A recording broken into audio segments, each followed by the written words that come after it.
Hey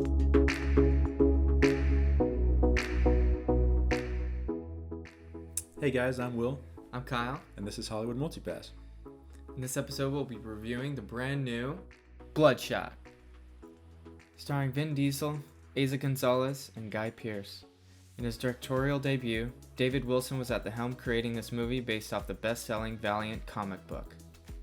Marine Ray Garrison is kidnapped, interrogated, and forced to watch his wife's murder before being shot and killed. But when he awakes, not only is he alive, but enhanced with nanotechnology, making him stronger and able to heal from major wounds. With this new power, Ray begins his hunt for vengeance, but all may not be as it appears. So Kyle, what were your feelings on Bloodshot? After seeing Bloodshot, I feel like it's an easy watch, something that you can be entertained with, but not anything that's extravagant or amazing, going to grab your attention or anything like that. I kind of feel the same way. You definitely don't have to rush out to theaters to see this. Honestly, once this comes out on DVD or Blu-ray, I'm probably not going to buy it. Same here. I think it's definitely wait till it streams and wait for your streaming service to watch it. And even then, it's not a big rush. Most streaming services have put out their own movies that are better than something like this. But if you're a fan of the comic books, if you're a fan of Vin Diesel or any other actors that play the characters, then maybe you might jump for it. But after everything's said and done, I think that it's a wait and see type of movie. It's definitely a movie you've seen before, like RoboCop. That's another movie where a person dies and then gets brought back to life and being used by someone else, and it's a much better story. So I definitely recommend RoboCop if you haven't seen that. So what were some things that you liked in Bloodshot? Some things that I liked in Bloodshot, definitely what I was looking forward to is the main thing was the special effects. They obviously put a lot of work into the CGI, very visually appealing, and that's definitely the biggest pro that I got from this movie watching it. Along with liking the CGI in the movie, I also think that there were the biggest cons were brought with the CGI. They put so much effort into trying to emphasize those shots that they made everything slow motion. And it ended up being that most of the action scenes were in slow motion and you were wondering when it was going to end. Also, they focused a lot of the CGI work on Vin Diesel and the Bloodshot character, that when they use CGI with other things, it was noticeable and it was not as good of quality as it could have been. Like, there's a scene where a guy runs up some stairs right through a room and jumps on a roof, and you could totally tell it's CGI, but it's so quick that you could kind of forgive it. But you could definitely tell they focused more on Vin Diesel's work of the CGI. I was kind of looking forward to seeing Guy Pearce because he's not in everything, and I always like his performances in movies. I just felt like in this one he wasn't given a lot to do in the movie. Like I said, you've seen this movie before. You're not going to be surprised by anything that happens in it. There's no big shocks. In any good action movie, there's also good comic relief that was brought by the character Wilfred Wiggins, played by Lamorne Morris. It was good to see him in the comedy role. We know him as Winston in New Girl, who does a good job in that. But in the previews and the trailers, he's portrayed as a very serious character. So it was refreshing to see him be the comic relief in this movie. Yeah, I feel the same way. He was a great character. He added that nice comedic flair. But again, just like with Guy Pearce, he also did not have a lot to do. He's not in a lot of scenes, but when he's there, you notice him, and he gave a good performance. This is very much a Vin Diesel-driven movie. So if you love Vin Diesel, this is right up your alley. This movie had a theme of vengeance, and they played really hard on that theme. They made it so much so that you thought it was going to tank at the end, but they did such a good job that this theme of vengeance, when in other movies, they have the revenge, they climax, and at the end, once they get the revenge, it's a regretful moment. They're like, I shouldn't have done that. But in this movie, they played off really well, and it brings a positive attitude towards vengeance. It's the driving force of not only the movie, but also the character, and they use it really well. And it works perfectly with Vin Diesel. I think one thing that, if I could change anything, Vin Diesel's performance, I know he gets a bad rap for being a bad actor and for bad acting, but it's not that noticeable in this. I just feel like, from what I've seen of the comic books, and I have not read the comic books. I know Kyle has not read the comic books, so we're just basing this on the movie itself. But with the character, from what I've seen of images of Bloodshot, I think it would have been better if it was a different actor. I think it would have been a lot more successful and a lot more, I don't know. It's just when I see Vin Diesel as Bloodshot, I see more of the Vin Diesel than the Bloodshot, if that makes any sense. Yeah, I agree to some extent. I feel like when it comes to a character that replays certain parts of his life, it's hard to play that character. So I think that regardless of whoever plays that character, it's going to be difficult to make it excellent. Now, not everybody's going to be like a Bill Murray in Groundhog Day, where when you see the same script over and over, they can bring a certain life to it. There are exceptions, but I think that in this specific role, it really didn't matter who was playing it. It's going to be a hard character to play to make it really exciting when it's doing that repetitious loop. Nowadays, superhero movies are okay with being rated R. You can see that this one wanted to stay PG-13, but they brought it right to the line. There are definitely some questionable scenes as far as nudity and sexual content, and they dropped their one candid F-bomb, like most PG-13 movies do. But I think it was poorly used. It wasn't even used in a scene that was not that important to have a word like that. It was just the actor who said the word wasn't even shown on screen. They didn't even show them saying the word. So it was ultimately them showing, let's see how close we can get to the line without crossing it.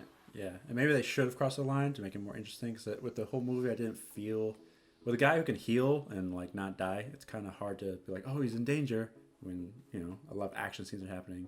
And it did feel like you could have taken that swear word out and it wouldn't change anything in the movie. If you're trying to fit in a box of PG-13 but still trying to be edgy, sometimes either go with the hard R for a dark, gritty story, which I think would have benefited this movie, or just stick to a PG-13 family-friendly action movie.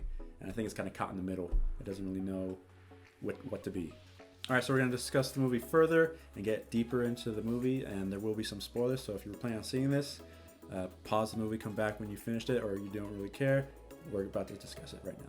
We just mentioned that there's going to be spoilers in this section, but in all honesty, the whole movie's in the trailer. Most of the story can be determined by what you see in the trailer, because they gave it away. They gave everything that they had in the trailer, and the only thing that you really miss out on are development of a few characters, like Wiggins, for example.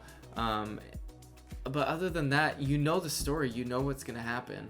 It's very predictable, and it's kind of unfortunate that they give you everything in the trailer, because the way they set it up from the beginning, you're very invested in the character, and what happens to him is such an easy thing for an audience to get behind. Oh, they killed my wife, this guy's a psychopath, and he killed me, and then I'm brought back to get revenge.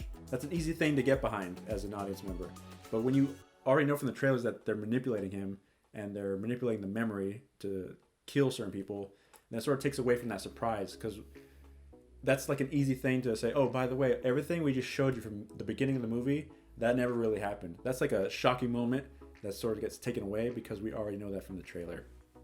Another thing pulled from the trailer, it's kind of predictable, is that when you see the CGI in the trailer, you think to yourself, wow, that's awesome.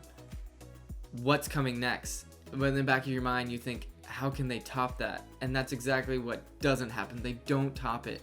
Everything that you see in the trailer is top notch. There's nothing better seen from CGI in the movie. There are some different things, different special effects that they play with that I really appreciate.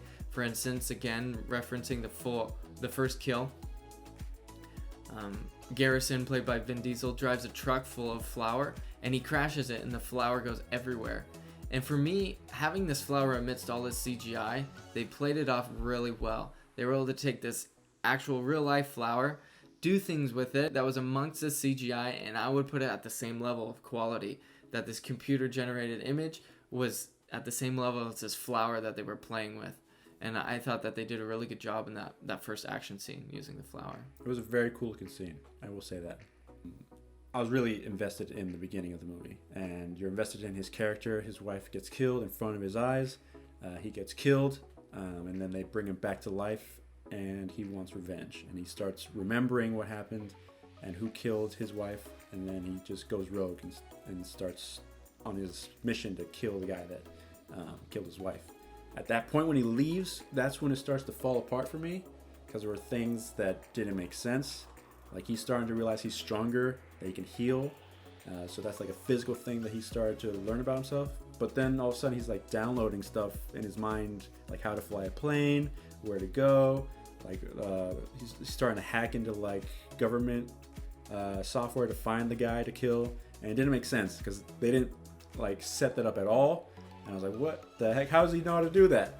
And why? And then he gets in the truck and starts driving, and he never got keys. He just knew that truck was there, and it was starting to fall apart for me. I was like, this is starting to be a bad movie. But then you realize from the trailers, you already know this, that they're manipulating him. They're manipulating his memories, and I'm sort of giving it a pass for not setting up those scenes, because maybe he already knew how to do that, or maybe they programmed that into his memory, or they just flipped a switch saying, okay, now he's gonna remember this, he's gonna remember that.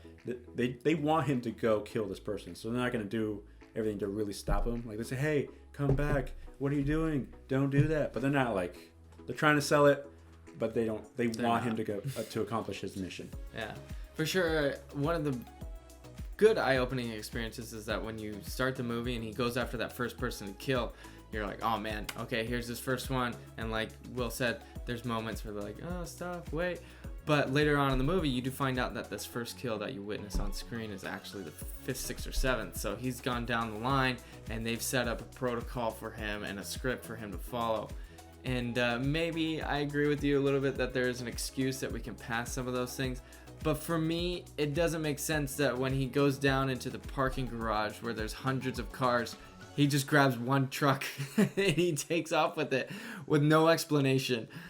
And he doesn't show him hot wiring it, even starting it with keys or anything. Like you said, grabbing any keys. He just goes.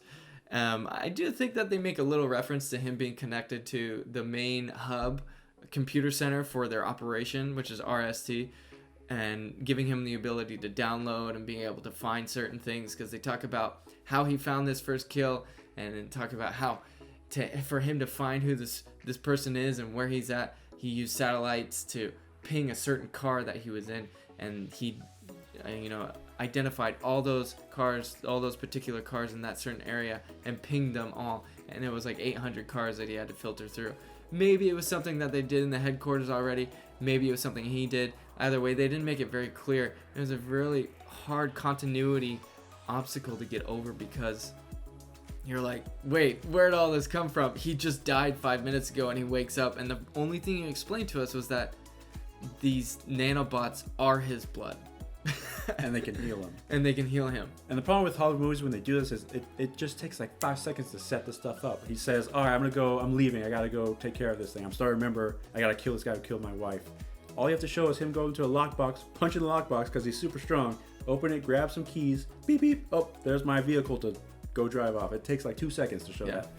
So to not have that, to establish what happens, it's sort of, it catches the audience off guard. Like, wait, how did he get that car? How are they letting him? I mean, they want to let him kill the bad guy, obviously, but you can still show those quick scenes of establishing how he gets there.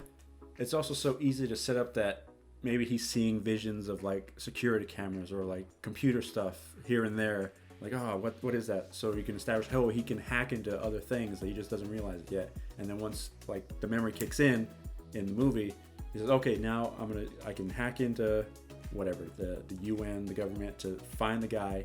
Just establish that power that he has, which you just kind of throw on the audience, and it doesn't make sense at the time because you're like, wait, when did this power show up?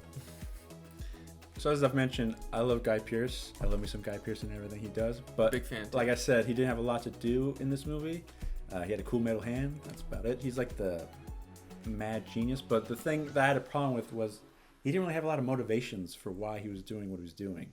He was killing ex-employees to prove that his technology worked, but they don't explain why he's killing his ex-employees. Like, are they going to reveal what he's doing? Like, they have non-disclosure agreements. I'm sure they don't want to get sued. I don't want to get sued for $1 million. I'm sure an NDA was in place here. So it didn't make sense. And that's what they were most worried about. So it didn't make sense that they were getting killed for no reason. The first guy, he's like all panicky and nervous. Like, he doesn't come off as the psycho killer that he's shown in the beginning of the movie. So you're like, okay, something's off. This guy's not acting like he was before. That sort of tips you off that everything he saw was manipulated. And then the second guy, he's kind of a jerk. Like, you don't care that he's getting killed. It's fine that he dies. Yeah, he dies, and he's kept Wiggins in like a box as a prisoner. Yeah, so you don't feel any sympathy for that guy. But at the same time, you're like, okay, but so what did they do to deserve death? Like, I'm for it for that guy. He's a jerk, but like, give me a reason why. They did make it. He did make a reference that he disagreed with the morals of the operation. So there came a point when they obviously had Vin Diesel, Garrison's character, and there was a time where they're like, okay, we don't like what you're doing with this person, we need to do something else. And so Guy Pearce's character was like, nah, I'm gonna cut you out. And so they all fled, and then rather than him having to worry about having loose ends, he gets rid of them. For me, being a big Guy Pearce fan too, I really love his performance, but I feel like this character was definitely bottled. There wasn't a lot for him to go out and be able to expand a little bit more to what we know he could have been. However, there is the ultimate Hollywood act at the end where he supposedly died, but we don't see him die on screen, so there's a lot more that can be answered. You know, his character had already lost an arm, so what else can he save? You know, there's evil a lot scientist Bloodshot. That's right. Guy That's Pearce. Right. Again, not reading the comics, we don't know. It could obviously could be way off. It could be way off, or it could have already happened. But again, seeing the movie, this is just what we see coming forward. Honestly, it's the only reason I'd watch the second one. Yeah. If Guy Pearce was in it. That's very true.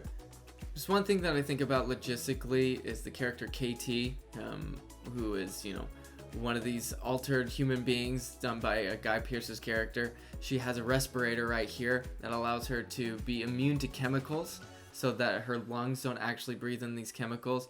And so there's some scenes where she does use the chemicals and other people are affected by them. But for me, I'm thinking when you have a gas mask, it's not just over your mouth, it's over your whole face. Nobody addresses the fact that she's putting these poisonous gases in the air, and she's like, not like, my eyes. No one talks about this. It's just like, okay, we're gonna seal up this little hole, and then she just like almost like frolics around in a scene. And I'm just thinking to myself, no one's thinking about her eyes, you know? Like, or they might be thinking of her eyes because they're so pretty. That's right. But we're just gonna ignore it anyway, you know? She's just a pretty face. That's all it is. That's right. Yeah. And speaking of the character KT, I feel like she had the most development in the movie because she obviously starts out as just playing the role of trying to convince Vin Diesel's character that this is the first time you've woken up in this facility when it's been like, what, 5-6 times already? And then she realizes, like, we can't keep doing this to this guy. He's done so much already. Like, he should be able to choose his life and his decisions, and we can't be manipulating him anymore. So she has this whole arc of going through just, you know, playing the role and becoming her own person and breaking free from that. Even before that, you find out later that he's been gone from his wife for 5 years. So who knows what happened during that time and how much she was a part of it as well.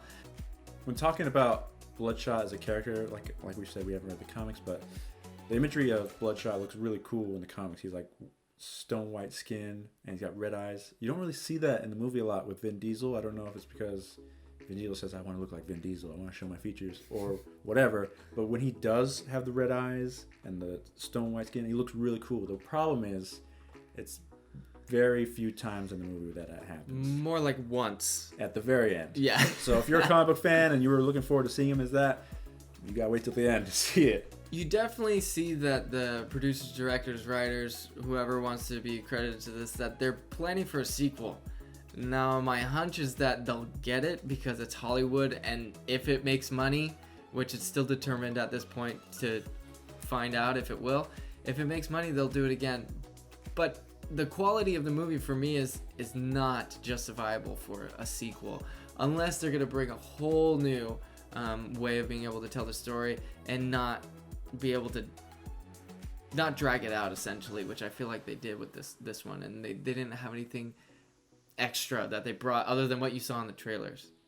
I think if he looked like the CGI red eyes, stone skin more in the sequel, I think I would like to see that more. And I'd be kind of in if that was the case. And if you brought back Guy Pearce somehow, some way.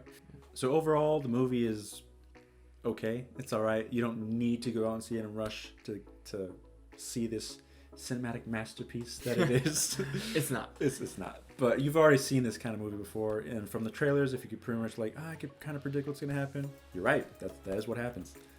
Also, one minor complaint that I have is the very end of the movie, like the end scene, like once the battle's won, the bad guys are defeated.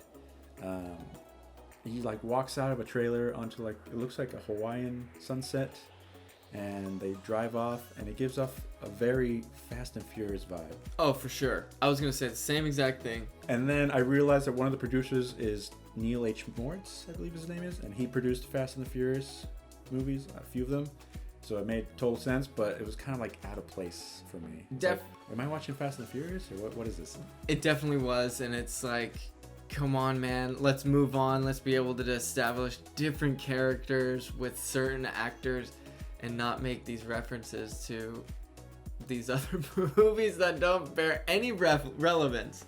Yeah. Yeah. I felt like if they wanted to end it properly for this kind of character with his abilities, it should have been like more of like gung-ho, like, all right, let's go to a next target or something to get like audiences ramped up. Oh, what's going to happen next?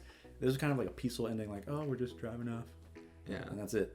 I felt like we were missing Charlie Pluth, you know, just singing while we were driving off into the sunset.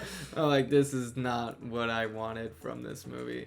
Also, when he wakes up again, Wiggins is like all decked out and pimped out, and he's like wearing all this nice clothes. Yeah, and it's not addressed. They don't explain why. I thought they were gonna be like, oh, by the way, I like took some of the funds. No, nothing. I have no idea how he got that wardrobe. He definitely is Pimp Daddy Wiggins. Because he wasn't like that before. He was just like sweatpants and a beanie and like just a regular shirt, and all of a sudden he's like all pimped out. And they don't explain why. I'm fine with it. I'm just, you know, I thought they'd be like, oh, by the way. I think he just likes to look fresh, and he didn't get to because he was a indentured slave, indentured servitude in the basement. Maybe. Boris's or Barris's. I guess I could forgive it. It was just kind of caught me off guard. That's all. Yeah, for sure.